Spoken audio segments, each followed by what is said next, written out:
A huge problem in our state, and we are trying to combat it before it becomes an even bigger issue, and that is sex trafficking. And right now, several leaders in our state and across the country are working on ways to stop this before it even begins, especially before our state hosts the Super Bowl next year. ABC 15's Angie Holsworth is live at the University of Phoenix Stadium. Angie, sex trafficking, a huge problem here in the Valley, and there's a new report out today with some pretty startling numbers.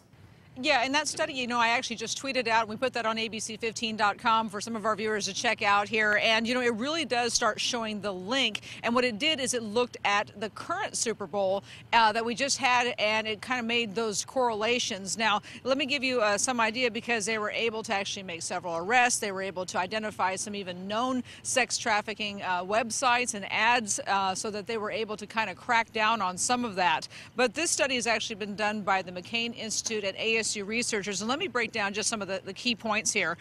In that study of the Super Bowl this year, they found 954 ads that were screened indicated prostitution, and in 826, that's about 84% of those, there was possible sex trafficking victims involved. So that's an alarming number. And then they also had some 400 arrests just from the last Super Bowl. So obviously they want to track some of these trends. They want to track some of how these websites are being put out there, how these ads are being put out there. A big concern, obviously, when you consider the Super Bowl coming here next year. And this is not something that just all of a sudden has just begun, obviously, the efforts. And coming up in the next half hour, we're going to take a look at some of the efforts that are currently being done here in our state to get on top of this problem before it becomes a huge one. Back to you, Christopher and Connie.